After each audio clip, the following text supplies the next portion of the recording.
शास्त्रीय मान्यताओं के अनुसार चैत्र कृष्ण पक्ष की अष्टमी, बैसाख, ज्येष्ठ और आषाढ़ महीने के कृष्ण पक्ष की अष्टमी को शीतला अष्टमी पूजन करने का प्रावधान है। इन चारों महीनों के 4 दिन का व्रत करने से शीतला माता कई बीमारियों से हमें छुटकारा दिलाती है।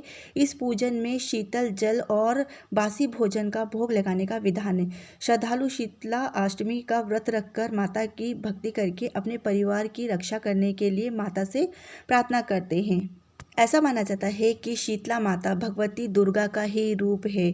वह शारीरिक और मानसिक रोग से हमारी रक्षा करती है। कहा जाता है कि गर्मी के दिनों में शरीर में अनेक प्रकार के पित्त विकार भी प्रभाव डालते हैं, जिससे शीतला अष्टमी का व्रत रख के और माता शीतला सप्तमी की पूजा करके इस विकार से हम छुटकारा पा सकते हैं। शीतला सप्तमी के संबंध में जो एक पौराणिक कथा है वो मैं आज आपको सुनाती हूँ। एक बार एक राजा के इकलौते पुत्र को शीतला यानी कि चेचक निकली। उसी के राज्य में एक काछी पुत्र को भी शीतला निकली हुई थी। काछी परिवार बहुत गरीब था पर भगवती का उपासक था। वह धार्मिक दृष्टि से जरूरी समझने वाले सारे कार्य और नियमों को पूर्णतः से पालन करता था। अपने पुत्र के बीमार होने की स्थिति में भी वो घर को साफ सफाई से रखता था, नियम से भगवती की पूजा अर्चना करता था। नमक पर पाबंदी थी और ना ही सब्जी में कोई छोंक लगता था, ना ही कोई चीज़ भुनी हुई और तली हुई खाई जाती थी। गर्म वस्तुओं ना तो वो खुद खाता था और ना ही अपने पुत्र को देता था जिसे शीतला आई हुई थी। ऐसा करने से उसका पुत्र जल्दी ही ठीक हो गया। उधर जब से राजा के लड़के को शीतला का प्रकोप हुआ था तब से उसने भगवती के मंडप में शतचंडी का पाठ शुरू करवा रखा था। रोज हवन और बलिदान होते थे। राजपुरोहित भी सदा भगवती के पूजन में निमग्न रहते थे। राजमहल में रोज कढ़ाई चढ़ाई जाती थी। विविध प्रकार के गर्म स्वादिष्ट भोजन बनाया जाता था। सब्जी के साथ कई प्रकार के मांस भी पकाते थे।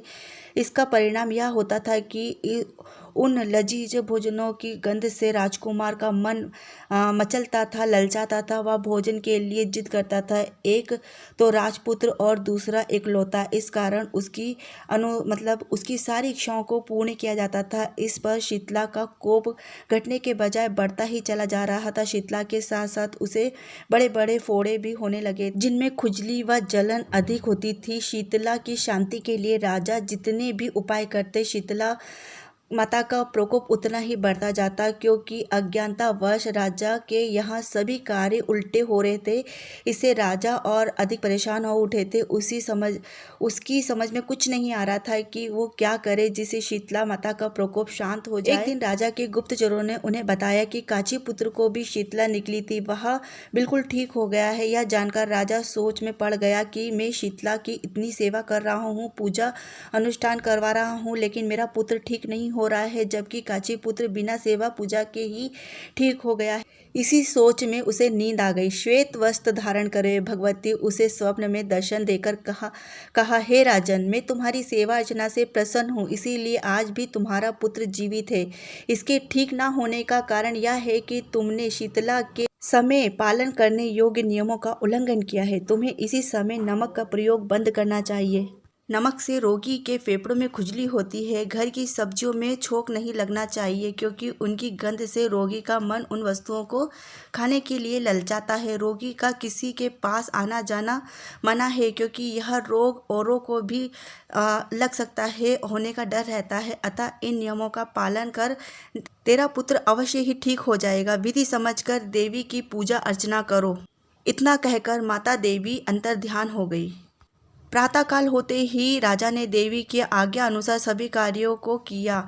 उसे राजकुमार की सेहत पर अनुकूल प्रभाव पड़ा और वह शीघ्र ही ठीक होने लग गया। इसी दिन भगवान श्री कृष्ण और माता देवी का विधि विधान से पूजन कर मध्यकाल में स्वास्थ्य पदार्थों का भोग लगाना चाहिए। ऐसा करने से पुण्य ही नहीं मिलता है, बल्कि समस्त दुखों का निवारण होता है। तो ये थी शीतला सप्तमी के संबंध में पौराणिक कथा। आप लोगों को कैसी लगी कमेंट करके जरूर बताइएगा। फिर मिलती है इसी तरह की जानकारियों के साथ में। तब तक के लिए राधे राधे।